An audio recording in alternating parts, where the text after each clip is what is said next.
پر افغان خاوره به د پاکستان برید بې ځوابه پاته نسی. د ملي دفاع وزارت د پاکستانیو الوتکو له لوري په پکتیکا کې د وزیرستاني کډوالو په نشه کول په کلکه غندلي دي. دفاع وزارت دا کړنه د ټولو نړیوالو اصولو پر خلاف عمل بللی او په کلکه یې غندلی دی.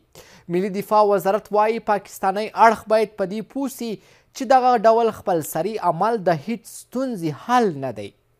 اسلامي امارت په دغه کرغېړن عمل بې ځوابه پرې نږدي بلکې د خپلې خاورې او حریم څخه دفاع خپل حق ګڼي. د پخواني ولسمشر ښاغلي حامد کرزي په ګډون ګڼو سیاسي څیرو دا برید غندلی دی. سلامونه، وخت مو په خیر. دا د نن خبره د نن شپې په نن خبره کې به پر همدې باسکوره سره ډیر قدرمن میلمه ښاغلی ډاکټر صاحب حکمت الله حکمت نظامي شنونکی میلمه دی. په دې تړاو مو غوښتل چې راسره د پاکستان نظامي شنونکي هم برخه واخلي. د هغو له جملې څخه مو نظیر مومند ته بلنه ورکړې وه خو چمتو نسو په دې موضوع باندې. ښاغلی حکمت ښه راغلاست. پر افغان خاوره د پاکستان برید څه بیانوي؟ بسم الله الرحمن الرحیم. سلامونه لطیفي صاحب، تاسو ته د ژوندون کارکوونکو او لیدونکو ته. اول خو خدای پاک دې هغه شهیدانو ته جنت نصیب کړي چې په پرونی وحشانه برید کې شهیدان سول، زخمیانو ته د خدای شفا ورکړي او موږ ته د خالق ذوالجلال قدرت راکړي چې موږ د خپلې جغرافیا په ساتلو کې لکه د تاریخ په اوږدو کې چې په ویاړ سره په بریا وتلي یو، بیا هم د دغه ازمون څخه په بریا سره ووځو. د نړیوالو ټولو اصولو خلاف، د ګاونډیتوب خلاف، د اسلامي اخوت خلاف پرونی برید د پاکستان له لوري څخه د افغانانو پر هویت او خپلواکۍ باندې برید دی. موږ نه یوازې غندو بلکې په واضح توګه ورته وایو د ملت په توګه باندې، د ولس د عامو خلکو په توګه باندې چې موږ د پاکستان د ولس سره جګړه نه غواړو، خو د پاکستان د پوځ دغسې وحشانه بریدونو ته موږ د جواب ورکولو کاملا توانایي لرو. او د اسلامي امارت اعلامیه او د دفاع د وزارت عکس العمل زه ځکه پر ځای بولم چې موږ لا هم د دې لپاره نه یو اماده سوي چې د یو لوی جګړې د پیلېدو لپاره د پاکستان په وړاندې باندې ودرېږو. دا ځکه چې دغسې یوه جګړه زما په خپله خاوره کې ده. تاسو په خپله سریزه کې اشاره وکول چې کډوال هغه وزیرستانیان چې په برمل کې، په پکتیکا کې، پکتیا کې، په خوست کې او د افغانستان په نوره جغرافیا کې اوسیږي، هغه د همدې وطن مالکین دي، د دې وطن خلک دي، زموږ په ژبه، دین، کلتور، مذهب ورونه دي. بناء د هغوی پر کورونو باندې بمبار، د افغانستان د خلکو پر کورونو باندې بمبار دی او دا وحشانه عمل نه یوازې د غندلو دی بلکې په وړاندې باندې د تدابیرو لپاره هم باید هغه څه وسي چې لازم دی، چې هیله لرم چې په راتلونکي کې هم وسي. بلې نړۍ باید دغه ډول بریدونو په تړاو که رښتیا هم غواړي په سیمه کې یا سیمه امنیت واوسي یا په سیمه کې امن غواړي، څه باید ترسره کړي؟ که وګورو پر افغان خاوره برید دا د نړیوالو اصولو خلاف عمل هم دی. آیا نړۍ رښتیا هم امن غواړي په سیمه کې که نه خپله ورته لمن وهي؟ نړۍ په حقیقت کې د پاکستان د پوځ د ملاتړ هغه پخوانۍ لیوالتیا نه لري. نه امریکا نه انګلیس د پاکستان د پوځ هغه ملاتړ نه لري. دغه پرون د پاکستان پخوانی سفیر په امریکا کې ولیکل چې پاکستان د نړیوالې ټولنې خصوصا د امریکا او د انګلیس په سترګو کې خپل ارزښت دومره بایللی دی چې هغوی حاضر نه دي د دوی سره خبرې وکوي. ځکه نو د پاکستان پوځ اوس کوشش کوي چې په سیمه کې بله جګړه رامنځته کړي تر څو چې بیا وکولی شي په دې باندې پیسې واخلي او دوی ته توجه جلب شي. په داسې حال کې چې پاکستان په حقیقت کې په ستراتیژیک لحاظ باندې د هندوستان په وړاندې، د افغانستان په وړاندې، د ایران په وړاندې باندې ماتې خوړلې ده. که دوې برخې یې راواخلو لطیفي صاحب، زموږ د ژوند، موږ په تجارت کې یو وخت په پاکستان پورې تړلی هیواد و، ځکه چې موږ د وچې لاره نه درلودله، موږ بهر ته لاره نه درلودله. پاکستان زموږ د 15 سلنې د اکمالاتو او د تجارت کاروبار لاره وله. په داسې حال کې چې اوس موږ د 5 ګاونډیو سره د یو سره بحري لاره لرو، د 4 نورو سره د وچې ترانزیت لرو. موږ د پاکستان د تجارت څخه چې خپل پاکستانیانو راکم کړی دی تر 90 سلنه پورې راټیټ شوی دی، احتیاج نه یو. ولې پاکستان زموږ ترانزیت ته منځنۍ اسیا ته کاملا یو احتیاج هیواد دی. په امنیتي لحاظ باندې پاکستان زموږ د دوو جګړو په اصطلاح باندې د جهاد د فتوا د صادرولو ادرس پاتې شوی دی. په داسې حال کې چې نن په امنیتي لحاظ باندې پاکستانیان موږ ته راځي عذر کوي چې زموږ په امنیت کې زموږ سره مرسته وکړي. همدغه پلاوی چې تر اوسه لا هم په کابل کې ناست دی د صادق خان په مشرۍ باندې د همدې لپاره راغلي وو چې افغانان د دوی سره مرسته وکوي چې په پاکستان کې کورنۍ جګړه راختمه کړي. افغان لوري دوی ته اطمینان ورکړلی، د افغانستان مشرتابه دوی ته اطمینان ورکړلی چې په سوله ییز حال کې موږ حاضر یو د پاکستان د امنیت لپاره هغه څه وکړو چې پر موږ باندې د مسلمانانو د ګاونډیانو په توګه باندې پور دی. مګر په عین وخت کې چې موږ اطمینان ورکوو پاکستان سره د ښو اړیکو غوښتونکي دغسې یو وحشانه برید کول، دا په دې معنا ده چې د پاکستان پوځ نه د پاکستان د مسلمان ملت خبره اوري، نه د پاکستان د ملکي حکومت خبره اوري، نه هغو نړیوالو تعهدونو ته چې پاکستان امضا کړي دي هغو ته ژمن پاتېږي. بناء لاره یوه ده، هغه دا چې موږ باید په خپل کورډنونه کې سره راټول سو، ملي یووالی وساتو او د پاکستان د دغسې وحشانه حرکاتو په وړاندې باندې خپل چمتوالی ولرو. بلې پاکستان د سیمې د بې ثباتۍ لپاره له کوم سیاست نه کار اخلي ښاغلی حکمت؟ پاکستان په ټول تاریخ کې د سیمې د ناارامۍ لپاره، د سیمې د اقتصاد د نه غوړتیا لپاره پروژې اخیستلې او دا پروژې د غربیانو خصوصا د امریکایانو اروپایانو څخه اخیستلې، دلته تطبیقولې او د هغه په بدل کې پاکستان ژوند کولی. نن چې دوی ته دا پروژې پیسې نه ورکول کېږي، تاسو وینئ چې د پاکستان کرنسۍ څه ته رسېدلې ده؟ $1 په څو دی؟ د افغانۍ په بدل کې د هغوی ارزښت څه دی؟ تاسو وینئ چې د پاکستان ملت په نړۍ کې تر ټولو زیات پوروړی ملت دی. تاسو وینئ چې په پاکستان کې امنیت تر کومې کچې پورې خراب دی. دا یوازې د ټي ټي پي او د بي ال ا د بلوڅو ستونزه نه ده. په پاکستان کې کشمیریان ناراضي دي، بلوڅان ناراضي دي، پښتانه ناراضي دي، سندیان ناراضي دي، حتی پنجابیان ناراضي دي. دا ځکه چې په پاکستان کې ولس هیڅ د قدرت معیار نه لري. ملکی حکومت د پوځ په لاس کې یوه آله ده چې کله یو رنګ لوبوي کله بل رنګ لوبوي. بناء پاکستان په نړیواله کچه په سیمه ییزه کچه باندې خپل ارزښت له لاسه ورکړی دی. پوځ غواړي چې بیا جګړې شروع کړي، بیا د ترهګرۍ په نامه باندې پروژې واخلي، افغانستان د جنګ جغرافیا وګرځوي. خو موږ افغانانو دا وعده کړې ده چې موږ نور هیڅ جګړه، هیڅ نوع د جګړې داستان خصوصا د پاکستان د جغرافیا څخه راتلونکي داستانونه نه منو. دا مو ختم کړي دي. موږ صلح غواړو، امنیت غواړو، وروري غواړو. د ټولو ګاونډیانو سره د هغه جملې د پاکستان سره هم په مسالمتامیزه توګه باندې ژوند کول. بلې ډاکټر صاحب حکمت، د پاکستان اصلي څیره کومه ده؟ همدا صادق خان چې همدا اوس افغانستان ته راغلی دی، د افغانستان په پاکه خاوره خپل قدم ایښی دی، د ده اصلي څیره څه ده؟ د شهباز اصلي څیره څه ده؟ د آصف اصلي څیره څه ده؟ آیا باید باور پرې وسي که نه؟ د پاکستان استبلیشمنت په ټوله نړۍ کې خصوصا په اسلامي نړۍ کې د اسلامي اسرائیلو نوم ورکول کېږي.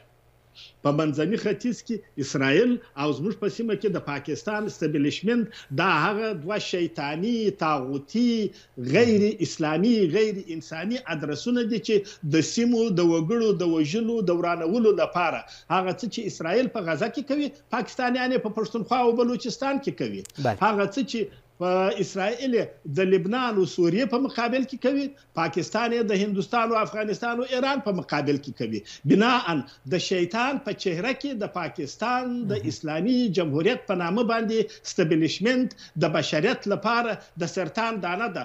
دا دانه اوس لا هم کېدای شي چې عملیات شي، ولې داسې وخت به راسي چې د عملیات وخت به یې تیر وي، باید ټول وجود خنثی سي، فیصله سي، هندوستان خپل خاوره واخلي، افغانستان خپل خاوره واخلي او د دغه سرطاني د غدې څخه دانې څخه خلاصو. د دې وخت راتلونکی دی که د پاکستان استبلیشمنت او د پاکستان پوځ د قرآن لارې ته، د ګاونډیتوب لارې ته، د انسانیت لارې ته، د پاکستان د ولس غوښتنو ته، د ګاونډیانو غوښتنو ته غاړه کښېنږدي. بلې حکمت صاحب، څه کول پکار دي په کور دننه افغانانو ته، په ټوله کې اوسني حکومت ته چې څه باید وکړي؟ د همدې برید پر وړاندې باید څه ډول ګام اوچت کړي؟ موږ باید یوازې د دغه برید احساساتي عکس العمل ته کفایت ونه وایو بلکې موږ باید د ستراتیژیک سیاست له مخې څخه د پاکستان په وړاندې باندې آمادګي ولرو. د پاکستان د هر نوع ستراتیژیک نفوذ مخنیوی باید وکړو.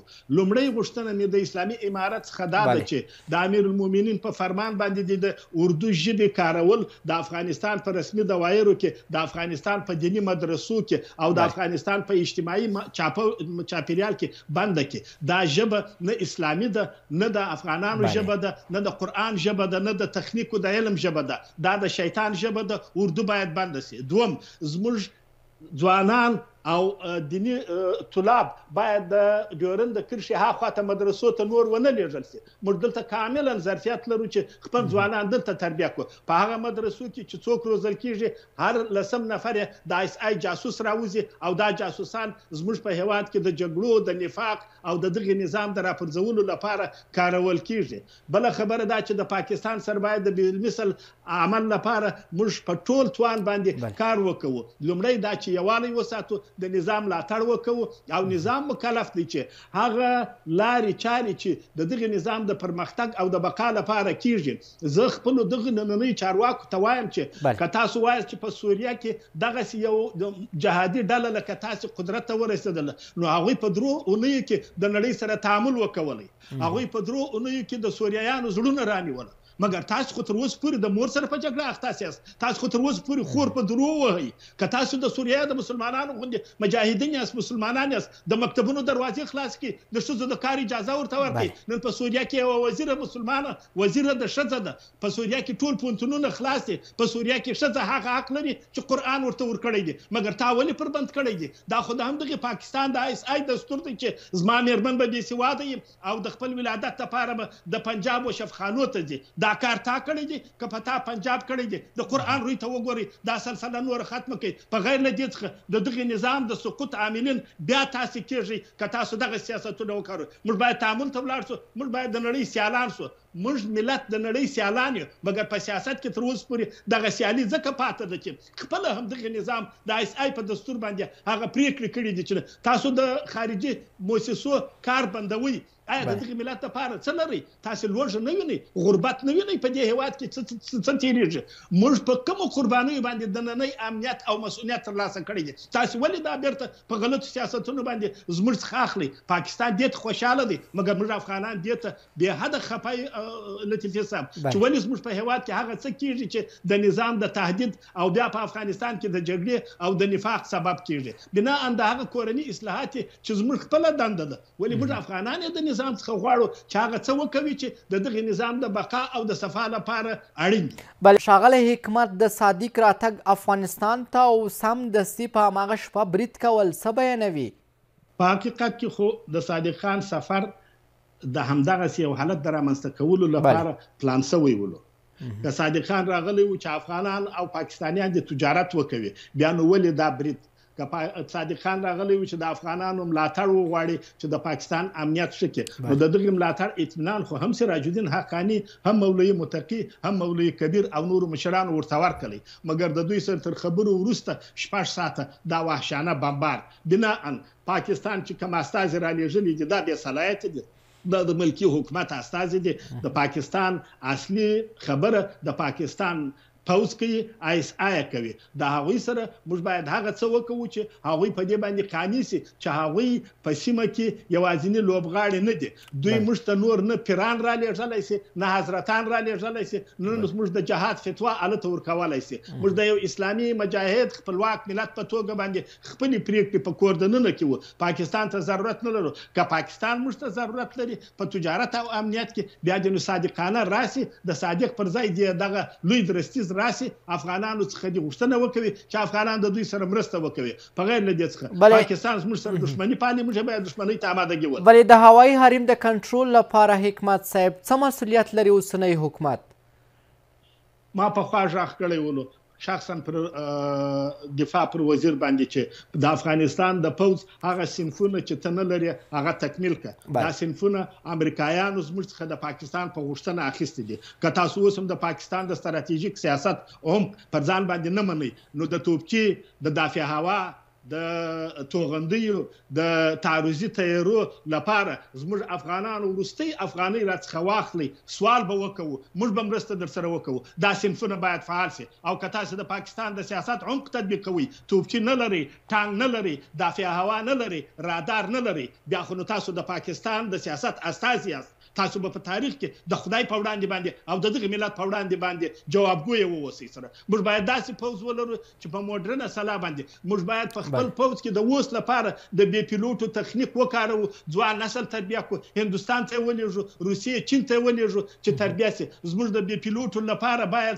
جلا صنف جوړ وي چې هر عمل چې داسې کېږي باید زموږ بې پیلوټه نو اوس د لاهور پر دروازو باندې ګزمه کولای، عکاسیه کولای او دوی تهدیدولای. مګر تر څو چې ته دغسې وړتیا ونه لرې، پاکستان به همداسې تا بمباروي، په خپل لاس په سپینو سترګو به درته ګوري، ته به هېڅ نشې کولی. د دې وخت را رسېدلی دی چې د ملي دفاع وزارت او د افغانستان اسلامي امارت د دې کار لپاره لاس په کار سي، برنامې ولري، تر څو چې راتلونکی افغانستان مسؤل وي. موږ باید ملکي حریم په خپل لاس کې واخلو. تر یو ځایه پورې مو اخیستی دي. هغه کم رادار چې موږ ته فرانسې وعده راکړې وله هغه باید واخلو. موږ باید پر خپله فضا باندې هر نوعه الوتکه چې وي حد اقل ثبت یې کړو. د شکایت لپاره ملګري ملتونه، زموږ ګاونډیان، همدغه چین چې د پاکستان قومیت کوي، دغه ته باید ورته وایي چې ولې دغه خپل د امریکا انګریز پرونی جاسوس غلام ستا نننی غلام پر ځای نه کښېنوي، نه ورته وایي چې د افغانستان په چارو کې د دخالت نه کوي. که ضرورت سي روس، هندوستان او ایران دا باید راوغواړو، د ګاونډیانو په توګه ورته وایي چې دا پاکستان باید تاسې مهار کړئ چې په بریکس کې در سره کښېني، په شنغای کې در سره کښېني، یا تاسو د ترهګرو ملاتړ یاست او یا د پاکستان په وړاندې باندې زموږ د دریځ ملاتړ وکړو. بلې د هیواد د طبا په برخه کې مسلکیتوب څومره اړین بلې ښاغلی حکمت، همدا اوس باید اسلامي امارت څه وکړي د خپل پوځي اشخاصو د مسلکیتوب لپاره؟ زه په هغو ځوانانو باندې چې د پوځ، د پولیسو او د ملي امنیت په صفوف کې کار کوي باور لرم. هغوی د ایماندارۍ ترڅنګ د ژوند یو لوی امتحان تیر کړی دی. شاباس، زموږ اولادونه یاست، زموږ ویاړ یاست. مګر دا په کامل اندازه باندې کافي نه دي چې تاسو د M4 سره یا د کلاشینکوف سره یو ځوان درولی وطن په ساتئ. د وطن ساتل په علم باندې کیږي. د عصري علومو لپاره توجه، عصري علوم او پرمختللې ټکنالوژي دا زموږ د راتلونکي ژوند او د امنیت او د خپلواکۍ تضمین دی. تر څو پورې چې دغه صنف ته توجه ونه سي، موږ کېدای سي چې دغه ځوانان قرباني کړو، ولې د هېواد د ساتنې دپاره ونه لرو. بناء د ملي اکاډمۍ د دفاع د وزارت، د پولیسو د اکاډمۍ، د استخباراتو د روزنې مرکزونه باید په نوې ټکنالوژي باندې، په عصري علومو باندې سمبال سي، نوي ځوانان ورته ورسي. هغه مسلکي کدرونه چې د جمهوریت د دورې څخه، د پخواني دورې څخه پاتې دي، هغه باید په دغه مؤسسو کې جذب شي تر څو چې د تدریس لپاره کار وکوي. موږ ضرورت لرو چې د دغه اوسني حالت د تغییر لپاره د عصري علومو هغه لاره خپله کړو چې ټول بشریت د هغه څخه استفاده کوي. تاسو نن د ایران او د اسرائیلو جګړه وینئ، تاسو د ناټو، د اوکراین او د روسیې جګړه وینئ چې هغه جګړه پیاده جګړه نه ده، پلې جګړه نه ده، حتی د ټانک جګړه نه ده، هغه د تخنیک جګړه ده. د فضا په واسطه باندې کیږي، د سټلیټ په واسطه باندې، د انټرنیټ په واسطه باندې کیږي. موږ باید خپل معاصر عصري علوم تر دغه کچ پورې پر مخ بوزو چې په دغه برخه کې خودکفا اوسو. موږ ډېر استعدادونه لرو، ولې د تنظیم لپاره دا د اسلامي امارت وظیفه ده چې باید هغوی تنظیم کړي، د پرمختللي او نظامي استفاده باندې دغه پوځ او د افغانستان جغرافیا تضمین کړي چې بل ګاونډی بیا د پاکستان غوندې پر دې باندې د تیري جرأت ونه سي کولی. ډېره زیاته مننه کوم ښاغلی ډاکټر صاحب حکمت الله حکمت، افغان سیاستوال او نظامي شنونکی. درنو لیدونکو یو ځل بیا یادونه کوم چې په دې موضوع کې مې د پاکستان نظامي شنونکو ته هم بلنه ورکړې وه، خو حاضر نه سوه. دا وه د نن شپې د نن خبره. تر بیا ښه وخت، ښې چارې.